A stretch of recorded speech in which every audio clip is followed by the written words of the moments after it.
News and views. S, ಈ ಸಂದರ್ಭದಲ್ಲಿ ನಿಮ್ಮ ಜೊತೆಗೆ ಈ ಒಂದು ಪ್ರತಿಭಟನೆಯ ನೇತೃತ್ವ ವಹಿಸಿದಂತ ಡಿವೈಎಫ್ಐ ಸಂಘಟನೆಯ ರಾಜ್ಯ ಅಧ್ಯಕ್ಷರಾಗಿರುವಂತಹ ಮುನೀರ್ ಕಾಟಿಪಳ್ಳ ಅವರು ನೇರ ಸಂಪರ್ಕದಲ್ಲಿದ್ದಾರೆ. ಮುನೀರ್ ಅವರೇ ನಮಸ್ಕಾರ. ನಮಸ್ತೆ. ಎಸ್, ಈಗ ಇವತ್ತಿನ ಪ್ರತಿಭಟನೆ ಯಾಕೆ, ಏನು, ಎತ್ತ ಅಂತ ಅಂದ್ರೆ ಸಾಗರಮಾಲಾ ಯೋಜನೆ ಹೌದು ಈಗೆಲ್ಲಾ ಕಡೆ ಕೂಡ ಮೀನುಗಾರರಲ್ಲಿ ಆತಂಕ ಮೂಡಿಸಿದೆ. ನಮ್ಮ ದಕ್ಷಿಣ ಕರ್ನಾಟಕದ ಕರಾವಳಿಯಲ್ಲಿರುವಂತಹ ಕಾರವಾರ, ಹೊನ್ನಾವರ ಮತ್ತು ಮಂಗಳೂರಿನ ಬೆಂಗಿರೆ, ಇಲ್ಲಿ 3 ಕಡೆ ಈಗ ಆಲ್ರೆಡಿ ಯೋಜನೆ ಕಾರ್ಯಾರಂಭ ಶುರುವಾಗಿದೆ. ಅದರ ವಿರುದ್ಧ ಮೀನುಗಾರರು ಧ್ವನಿ ಎತ್ತಾ ಇದ್ದಾರೆ. ತಮ್ಮ ಬದುಕಿನ ಮೇಲೆ ಅದು ದೊಡ್ಡ ಪ್ರಹಾರವನ್ನ ಮಾಡ್ತದೆ, ನಮ್ಮ ಸಾಂಪ್ರದಾಯಿಕ ಮೀನುಗಾರಿಕೆಯನ್ನ ನಾಶಪಡಿಸ್ತದೆ ಅನ್ನುವಂಥದ್ದು ಮೀನುಗಾರರ ಆತಂಕ. ಇಲ್ಲಿ ಕೋಸ್ಟಲ್ ಬರ್ತ್ ಅಂತ ಸಾಗರಮಾಲಾ ಯೋಜನೆ ಅಡಿಯಲ್ಲಿ ಬರ್ತಾ ಇದೆ. ಕೋಸ್ಟಲ್ ಬರ್ತ್ ಅಂದ್ರೆ ದೇಶೀಯ ಹಡಗುಗಳು, ಅಂದ್ರೆ 5,000 ಟನ್ ಸಾಮರ್ಥ್ಯದ ದೇಶೀಯ ಹಡಗುಗಳು ಭಾರತ ದೇಶದ ಒಳಗಡೆಯ ಬಂದರುಗಳಿಂದ, ಮಹಾರಾಷ್ಟ್ರ ಇರ್ಬೋದು, ಒರಿಸ್ಸಾ ಇರ್ಬೋದು, ಗುಜರಾತ್ ಇರ್ಬೋದು, ಈ ಭಾಗದ ದೇಶೀಯ ಹಡಗುಗಳು ಮಂಗಳೂರಿನ ನವಮಂಗಳೂರು ಪೋರ್ಟಿನ ಬದಲಿಗೆ ಇಲ್ಲಿ ಈ ಬೆಂಗರೆಯಲ್ಲಿ ಬಂದ ಕೋಸ್ಟಲ್ ಬರ್ತಿಗೆ ಬರೋದು ಅನ್ನುವಂತ ಹಡಗುದಾನವನ್ನ ಮಾಡ್ತಾ ಇದ್ದಾರೆ. ಅದು ಮಾಡುವಂತ ಸಂದರ್ಭದಲ್ಲಿ ನದಿಯನ್ನ 5 ಮೀಟರ್ ಆಳಕ್ಕೆ ಡ್ರೆಜ್ಜಿಂಗ್ ಮಾಡ್ತಾ ಇದ್ದಾರೆ.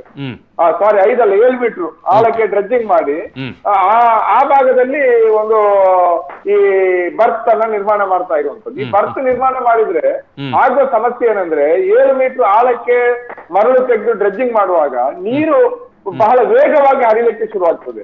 ವೇಗವಾಗಿ ಹರಿಯುವಾಗ ಆ ಭಾಗದಲ್ಲಿ ದೋಣಿಗಳು, ಅದರಲ್ಲೂ ಸಣ್ಣ ದೋಣಿಗಳು ನೀರಿನಲ್ಲಿ ಉಳಿಯೋದು ಕಷ್ಟ. ವೇಗವಾಗಿ ಅದು ಹೋಗಿ ಅಪಘಾತಕ್ಕೀಡಾಗಿ ಸಮುದ್ರ ಪಾಲಾಗುವ ಸಾಧ್ಯತೆ ಒಂದು. ಮತ್ತೆ ಇನ್ನೊಂದು, ಈ ಭಾಗದಲ್ಲಿ ಬಹಳ ಪ್ರಧಾನವಾಗಿ ನೀವು ಗಮನಿಸಿರ್ಬಹುದು, ನೇತ್ರಾವತಿ ನದಿಗಳಲ್ಲಿ ಆಗಿರ್ಬೋದು, ಫಲ್ಗುಣಿ ನದಿಯಲ್ಲಿ ಆಗಿರ್ಬೋದು, ಮರುವಾಯಿ, ಕಪ್ಪು ಚುಪ್ಪು, ಏಡಿ ಮತ್ತು ಈ ಹಿನ್ನೀರಿನಲ್ಲಿ, ಉಪ್ಪು ನೀರಿನಲ್ಲಿ ಸಿಗುವಂತ ಮೀನುಗಳು, ಅದು ಬಂಗುಡೆ ಇರ್ಬೋದು, ಅದು ಬೇರೆ ಬೇರೆ ಕಾಣೆ ಇಂಥದ್ದೆಲ್ಲ ಸಿಗ್ತದೆ. ಅದನ್ನ ಹಿಡಿದು ಬದುಕುವವರು ಸಿಗಡಿಯಲ್ಲ. ಆದ್ರೆ ಈಗ ಈ ಮರಳು ತೆಗೆಯೋದ್ರಿಂದ ಇವು ಮೀನುಗಳು ಮೊಟ್ಟೆ ಇಟ್ಟು ಮರಿ ಮಾಡುವಂತ ಅದರ ಸಾಂಪ್ರದಾಯಿಕ ಸಂತಾನೋತ್ಪತ್ತಿ ತಾಣಗಳು ನಾಶ ಆಗ್ತವೆ. ಅದರಿಂದಾಗಿ ಮೀನಿನ ಪ್ರಮಾಣ ಕಡಿಮೆ ಆಗ್ತದೆ. ಆದ್ರೆ ಈ ಸಮಸ್ಯೆ ಕೂಡ ಇದೆ. ಇನ್ನೊಂದು ಬಹಳ ಪ್ರಧಾನ ಸಮಸ್ಯೆ, ಈಗೇನು ಕೋಸ್ಟಲ್ ಬರ್ತ್ ನಿರ್ಮಾಣ ಆಗ್ತಾ ಇದೆ ಸಾಗರಮಾಲಾ ಯೋಜನೆ ಅಡಿಯಲ್ಲಿ, ಅಲ್ಲೇ ನಾವು ಹೇಳುವಂತ ಈ ಸಾಂಪ್ರದಾಯಿಕ ಮೀನುಗಾರರು 500ಕ್ಕಿಂತ 600 ದೋಣಿಗಳಲ್ಲಿ ಮೀನುಗಾರಿಕೆ ನಡೆಸ್ತಾರೆ. ಈ ದೋಣಿಗಳೆಲ್ಲ ಅಲ್ಲಿ ಕಟ್ಟಿ ಹಾಕ್ತಾರೆ. 100ಕ್ಕೂ ಹೆಚ್ಚು ದೋಣಿಗಳು ಈಗಿನ ಕೋಸ್ಟಲ್ ಬರ್ತ್ ಪ್ರದೇಶದಲ್ಲಿ, ಈಗಿನ ಅವರ ಯೋಜನೆ ಒಳಗಡೆ ಇರುವಂತಹ ಪ್ರದೇಶದಲ್ಲಿ ಕಟ್ಟಿ ಹಾಕ್ತಾರೆ, ನದಿ ದಂಡೆಯಲ್ಲಿ. ಇದು ಜಟ್ಟಿಯಲ್ಲಿ ಕಟ್ಟಿ ಹಾಕ್ಲಿಕ್ಕೆ ಆಗುದಿಲ್ಲ, ಇದು ನದಿ ದಂಡೆಯಲ್ಲೇ ಕಟ್ಟಿ ಹಾಕ್ಬೇಕಾದಂತ ಸಾಂಪ್ರದಾಯಿಕ ದೋಣಿಗಳು. ಈಗ ಅವರಲ್ಲಿ ಕಾಮಗಾರಿ ಆರಂಭ ಮಾಡಿದಾಗ ಈ ದೋಣಿಗಳನ್ನ ಎಲ್ಲಿ ಕಟ್ಟಿ ಹಾಕೋದು? ಈ ದೋಣಿಗಳನ್ನ ಹಳೆ ಬಂದರಿನ ಧಕ್ಕೆಯಲ್ಲಿ ಕಟ್ಟಲಿಕ್ಕೆ ಸಾಧ್ಯ ಇಲ್ಲ, ಸಾಂಪ್ರದಾಯಿಕ ದೋಣಿಗಳು. ಅದರಿಂದಾಗಿ ಅವರ ಮೀನುಗಾರರ ದೋಣಿಗಳನ್ನ ಕಟ್ಟುವಂತ ಜಾಗ ಕೂಡ ನಾಶ ಆಗ್ತದೆ. ಆದ್ರಿಂದ ಅವರ ಬದುಕಿನ ಮೇಲೆ ದೊಡ್ಡ ಪ್ರಹಾರ ಆಗ್ತದೆ. ಆ ಹಿನ್ನೆಲೆಯಲ್ಲಿ ಈ ಕೋಸ್ಟಲ್ ಬರ್ತ್ ಯೋಜನೆಯ ಈ ನೀತಿಗಳನ್ನ ಮೀನುಗಾರರು ವಿರೋಧಿಸ್ತಾ ಇದ್ದಾರೆ. ಒಟ್ಟು ಇಡೀ ಗ್ರಾಮ, ಬೆಂಗರೆ ಗ್ರಾಮವೇ ಕೋಸ್ಟಲ್ ಬರ್ತ್ ಯೋಜನೆ ಬೇಡ ಅನ್ನುವಂತ ಬೇಡಿಕೆಯನ್ನು ಇಟ್ಕೊಂಡು ಈಗಾಗಲೇ ಆಲ್ರೆಡಿ ಹೋರಾಟ ನಡೆಸ್ತಾ ಇದ್ದಾರೆ. ಇವತ್ತು ನಾವು ನಡೆಸಿರುವಂತ ಹೋರಾಟ ಮೀನುಗಾರರ ಸಮಸ್ಯೆ. ಬಹಳ ಪ್ರಧಾನವಾಗಿ ನಮ್ಮ ಅಲ್ಲಿ ಏನು ಸಾಂಪ್ರದಾಯಿಕ ಮೀನುಗಾರರ ನಾಡುದೋಣಿ ಕಟ್ಟುವಂತ ಸಂವಿಧಾನಗಳೇನಿದೆ ಅದನ್ನ ನಮಗೆ ಬಿಟ್ಟುಕೊಡ್ಬೇಕು, ನಮ್ಗೆ ಸರಿಯಾದ ವ್ಯವಸ್ಥೆ ಮಾಡಬೇಕು. ಮತ್ತು ಕೆಲವು ಮೀನುಗಾರರ ಕುಟುಂಬಗಳ ಮನೆಗಳು ಕೂಡ ಅಲ್ಲಿ ನಾಶ ಆಗ್ತದೆ ಇದರಲ್ಲಿ. ಅದನ್ನು ಕೂಡ ಯಾವುದೇ ಪರಿಹಾರ ಕೊಡದೆ ಒಕ್ಕಲಗಿಸ್ತಾರೆ, ಇದು ಸರಿಯಲ್ಲ. ಮತ್ತು ಈ ಡೀಪ್ ಮಾಡುವಾಗ ಸಹಜವಾಗಿ ಆಗುವಂತ ಸಮಸ್ಯೆಗಳೇನಿದೆ ಇವುಗಳಿಗೆಲ್ಲ ಪರಿಹಾರ ಸೂಚಿಸಬೇಕನ್ನುವಂತ ನಮ್ಮ ಬೇಡಿಕೆ. ಮತ್ತು ಈ ಬೆಂಗರೆಗೆ ಇದೊಂದೇ ಯೋಜನೆ ಅಲ್ಲ, ಮುಂದಿನ ದಿನಗಳಲ್ಲಿ ಬೇರೆ ಬೇರೆ ಯೋಜನೆಗಳನ್ನ ತರ್ತೀವಿ ಅನ್ನುವಂಥದ್ದನ್ನ ಮೊನ್ನೆ DC ಅವರು ಮಾಧ್ಯಮಗಳಿಗೆ ಹೇಳಿಕೆ ಕೊಟ್ಟಿದ್ದಾರೆ. ನಾವು ಕೇಂದ್ರ ಸರ್ಕಾರಕ್ಕೆ ಪ್ರಸ್ತಾಪ ಕಳಿಸಿದೀವಿ. ಅದರಲ್ಲಿ ಗಾಲ್ಫ್ ಕೋರ್ಟ್ ಇದೆ, ರೆಸಾರ್ಟ್ ಇದೆ, ರೋರೋ ಇದೆ, ಐಲ್ಯಾಂಡ್ಗಳಿದೆ, ಇನ್ನೇನೇನೋ ಯೋಜನೆಗಳಿದೆ.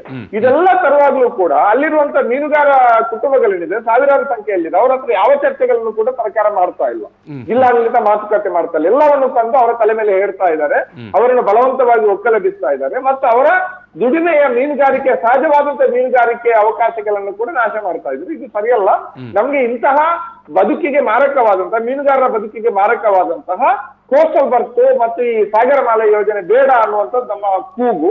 ಅದರ ಭಾಗವಾಗಿ ನಾವು ಇವತ್ತು ಪ್ರಥಮವಾಗಿ ನಾಡುದೋಣಿ ಮೀನುಗಾರರು, ಸಾಂಪ್ರದಾಯಿಕ ಮೀನುಗಾರರು ನಮ್ಮ ಪ್ರತಿಭಟನೆಯನ್ನು ದಾಖಲಿಸಿದ್ವಿ. ಅದಕ್ಕೆ ಬಹಳ ಸರಳವಾಗಿ ಒಂದು ಕಡೆ ಕೊರೋನಾ ಇದೆ, ಇನ್ನೇನೋ ಸಮಸ್ಯೆ ಇದೆ, ಅದರಿಂದಾಗಿ ದೋಣಿಯೊಂದಿಗೆ ಪ್ರತಿಭಟನೆ, ಮನೆಗಳಲ್ಲಿ ಪ್ರತಿಭಟನೆ, ಮೀನುಗಾರರ ಕುಟುಂಬಗಳ ಪ್ರತಿಭಟನೆ ಅಂತ ಹಮ್ಮಿಕೊಂಡಿದ್ದೀವಿ.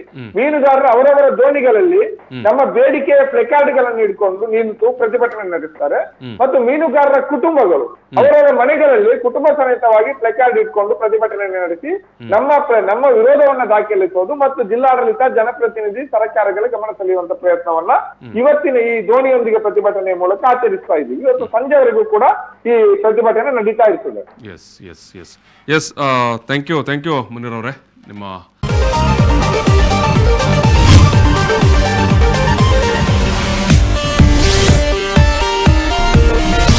News and views.